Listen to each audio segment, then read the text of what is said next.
ಈಗ D boss jail ಒಳಗಡೆ ಇದಾರೆ. ಹಾ ಸೊ ಹಾಸಿಗೆ ಬೆಡ್ ಕೊಡ್ತಾ ಇಲ್ಲ ಅಂತ ಅಂದ್ಬಿಟ್ಟು ಕೋರ್ಟ್ ಆದೇಶ ಕೊಟ್ಟರು ಕೊಡ್ತಾ ಇಲ್ಲ ಜೈಲ್ನವರು ಅಂತ ಹೇಳ್ತಾ ಇದಾರೆ. ಏನ್ ಅನ್ಸುತ್ತೆ? ಇಲ್ಲ ಅಣ್ಣ, ಅವ್ರು ಎಲ್ಲಿದ್ರು ರಾಜನೇ ರಾಜನೇ ಅಣ್ಣ. ಎಲ್ಲಿದ್ರು ಅವ್ರು ಸುಮ್ನೆ ತೋರಿಸ್ತಾರೆ. ತೋರಿಸ್ತಾನ ಅಣ್ಣ. ಅದು TRP ಗೋಸ್ಕರ ಮಾಡ್ತಾರೆ ಹಾ ಹಾ ಹಾ. ಅಷ್ಟೇ ಅಣ್ಣ. ಅವ್ರು ಮಾಡೋದು ಇನ್ನೇನಿಲ್ಲ ಅಣ್ಣ. ಇವಾಗ ಜನ ನೋಡ್ಬೇಕು, ಹ್ಮ್.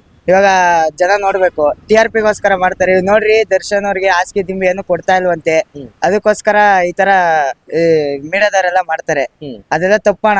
ಇವಾಗ ಇದೊಂದೇ ಕೇಸ್ ಇರಲ್ಲ, ಬೇಜಾನ್ ಕೇಸ್ ಇರ್ತವೆ. ಅವು ಹೊರಗ್ ಬರ್ಬೇಕು. ಇವ್ರೊಬ್ರಿಗೆ ನ್ಯಾಯ ಅಲ್ಲ, ಎಲ್ಲಾರ್ಗು ನ್ಯಾಯ ಸಿಗ್ಬೇಕು. ಎಲ್ಲಾರ್ಗು ನ್ಯಾಯ ಸಿಗ್ಬೇಕಣ್ಣ. ನಮ್ ಭಾಷಣ ಒಂದೇನೆ ಹಿಡ್ಕೊಂಡ್ ಜೋತಾಡೋದ್ ತಪ್ಪಣ. ನಮ್ದು ಅದೇ.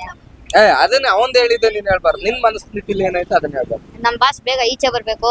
ನಮ್ ಸೊಲ್ಲಾಪುರದ ಮುಂದೆ ಹೇಳಿದೀನಿ, ಬೇಗ ಬಂದ್ರೆ ಒಳ್ಳೇದು ಅಂತ ಕೇಳ್ತಾ ಇದೀನಿ. ಇಲ್ಲ ಅಂದ್ರೆ ಕೊಲ್ಲಾಪುರದ ಬಗ್ಗೆ ಆಡ್ತೀಯಪ್ಪ. ಏನು ಮಾಡಲ್ಲ. ಈಗ ಡಿಸೆಂಬರ್ 12ಕ್ಕೆ ಡೆವಿಲ್ ಸಿನಿಮಾ ರಿಲೀಸ್ ಆಗ್ತೈತೆ. ನೋಡ್ತೀರಾ ನೀವು? ನೋಡ್ತೀವ. ಹಾ ಪಕ್ಕ ಹೋಯ್ತಿದ್ದಣ್ಣ. ನಾನ್ ಕುರುಕ್ಷೇತ್ರ ನಾನ್ ಚಿಕ್ಕ ವಯಸ್ಸಿಂದಾನು ಹೋಯ್ತಿದ್ದೀನಿ. ನಾನು ಹೋಗಿರೋದೆಲ್ಲ ಎಲ್ಲ ಫಸ್ಟ್ ಅಣ್ಣ. ನಾನು ಹೋಗಿರೋದು ಚಿಕ್ಕ ವಯಸ್ಸಿಂದ ಹೋಯ್ತಾ ಇದೀನಿ. ನಾನು ಚಿಕ್ಕ ವಯಸ್ಸಿಂದ ನಮ್ ಬಾಸ್ ಅಭಿಮಾನಿ. ಅವ್ರೆಲ್ಲೇ ಹೋದ್ರು ನನ್ ಮನ್ಸಲ್ಲಿ ಇರ್ತಾರೆ. ಅವ್ರು ಏನೇ ಮಾಡಿದ್ರು ನನ್ ಮನ್ಸಲ್ಲಿ ಇರ್ತಾರೆ. ನಮ್ ಬಾಸ್ ನಮ್ ರಾಜನೇ ಅಣ್ಣ. ನಿನ್ ಪ್ರಕಾರ? ನನ್ ಪ್ರಕಾರ ನಾನು ಹೋಯ್ತೀನಿ ಅಣ್ಣ. ನಿನ್ ಪ್ರಕಾರ ನೀನು ಹೋಯ್ತಿ. ಇವಾಗ ಈಗ ಬಾಸು ದರ್ಶನ್ ಅವ್ರ ಅಭಿಮಾನಿಗಳು ಎಲ್ಲೋ ಒಂದ್ ಕಡೆ ಕಮ್ಮಿ ಆಗಿದ್ದಾರೆ. ದರ್ಶನ್ ಅವ್ರ ಇಲ್ಲ ಅಣ್ಣ, ಹಿಂಗ್ ಮಾಡಾದ್ಮೇಲೆ ನ್ಯಾಯ ಸಿಗ್ತಾ ಇಲ್ಲ. ಇವಾಗ ಬೇರೆ ಕಡೆ ಎಲ್ಲ ಸೌಜನ್ಯ ಕೇಸ್ ಬಂತ, ಅದೆಲ್ಲ ಬಂತಣ್ಣ. ಇವಾಗ ಅವ್ರಿಗೆ ಅವ್ರದ್ದು ಬಿಟ್ಬಿಟ್ಟು ನಮ್ ಬಾಸ್ ತೆತ್ಕೊಂಡಾದ್ಮೇಲೆ ಇವಾಗ ಎಲ್ಲರೂ ನಮ್ ಬಾಸ್ಗೆ ಸಪೋರ್ಟ್ ಮಾಡ್ತಾರೆ. ಯಾಕಂದ್ರೆ ಎಲ್ಲಾರ್ಗು ನಮ್ ಭಾಷೆ ಸಿಕ್ಕಿದ್ರ ಬೇರೆಯವ್ರದ್ದೇನೆ ಕೇಸ್ ಇಲ್ಲ. ಒಂದಿತ್ತು ಕಮ್ಮಿ ಆಗಿದೆ, ಇನ್ನೂ ಜಾಸ್ತಿನೇ ಆಗಿದೆ ಅಣ್ಣ. ನಾನು ಇವಾಗ ಇನ್ಸ್ಟಾಗ್ರಾಮ್ ಅಲ್ಲೆಲ್ಲ ಬರ್ತದೆ. ಇವಾಗ ಜಾಸ್ತಿ ನಮ್ ಬಾಸ್ ಓಡ್ತಾ ಇರ್ಲಿಲ್ಲ, ಜಾಸ್ತಿ ಓದ್ತಿದ್ದಿತ್ತು ಪುನೀತ್ ರಾಜ್ಕುಮಾರ್ದು, ಸುದೀಪ್ ಸರ್ದು, ಅವ್ರದೆಲ್ಲ ಓಡ್ತಿತ್ತು. ಇವಾಗ ನಮ್ ಬಾಸ್ ಜಾಸ್ತಿ ಓಡ್ತೈತಣ್ಣ, ನಮ್ಗದ್ ಗೊತ್ತು. ಈಗ 12ಕ್ಕೆ ರಿಲೀಸ್ ಆಗ್ತೈತೆ ಡೆವಿಲ್ ಸಿನಿಮಾ. ಅದ್ರೊಳಗಡೆ ದರ್ಶನ್ ಅವ್ರು ಹೊರಗಡೆ ಬರ್ತಾರೆ ಅಂತ ಅನಿಸ್ತಾ ಇದೆಯಾ? ಅನಿಸ್ತಣ್ಣ. ಅದಕ್ಕೋಸ್ಕರ ಡೇಟ್ ಕೊಟ್ಟವ್ರೆ ಅನ್ಸುತ್ತೆ ನಮ್ಗೆ.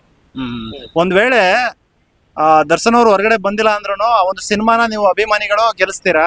ಗೆಲ್ಸ್ತೀವಣ್ಣ. ನಾವ್ ಬಿಡಲ್ಲ, ಕೈ ಬಿಡಲ್ಲ. ನಮ್ ಬಾಸ್ ಜೊತೆ ನಾವ್ ಯಾವಾಗ ಇರ್ತೀವಿ, ನಾವ್ ಫಿಲಂ ಗೆಲ್ಸ್ತೀವಿ. ನಾವ್ ನಮ್ ಫಿಲಂ ಅನ್ಕೊಂಡೆ ಗೆಲ್ಸ್ತೀವಿ ನಾವು. ಓಕೆ, ಈಗ last question. Big boss Sudeep ಅಣ್ಣ ನಡೆಸ್ಕೊಂಡ್ ಕೊಡ್ತಾ ಇದಾರಲ್ವಾ? ಸುದೀಪ್ ಅಣ್ಣನ ಜಾಗದಲ್ಲಿ ಡಿ ಬಾಸ್ ಇದ್ದಿದ್ರೆ ಹೆಂಗಿರ್ತಾ ಇತ್ತು ಬಿಗ್ ಬಾಸ್? ಅಣ್ಣ ಸುದೀಪ್ ಅಣ್ಣ ಡಿ ಬಾಸ್ ಅಣ್ಣ, ಸುದೀಪ್ ಅಣ್ಣನ ಬಗ್ಗೆ ನಾನು ಏನು ಮಾತಾಡಕ್ ಆಗಲ್ಲ ಅಣ್ಣ. ಸುದೀಪ್ ಸರ್ ಬಗ್ಗೆ ಅವರು ನಮ್ ಬಾಸ್ ತರಾನೇ. ಅವರು ನಮ್ ಬಾಸು ಅವಾಗಿಂದ ಜೊತೆಗಾರೆ. ಇವಾಗ ಸ್ವಲ್ಪ ಏನೋ ಮನಸ್ತಾಪ ಬೇರೆ ಆಗಿರ್ಬೋದು ಅಷ್ಟೇ. ಆದ್ರೂ ನಾವ್ ಯಾರನ್ನೇ ಬಿಟ್ಕೊಟ್ರು ನಮ್ ಸುದೀಪ್ ಸರ್ನ, ನಮ್ ಡಿ ಬಾಸ್ನ ಯಾವತ್ತೂ ಬಿಟ್ಕೊಡಲ್ಲ. ಎಲ್ಲೇ ಹೋದ್ರು ಸರಿ, ನಮ್ ಬಾಸ್ಗೆ ಎಷ್ಟು ಬೆಲೆ ಕೊಡ್ತೀವ, ನಮ್ ಸುದೀಪ್ ಸರ್ಗ ಅಷ್ಟೇ ಬೆಲೆ ಕೊಡ್ತೀವ ಅಣ್ಣ ನಾವು. ಸೂಪರ್.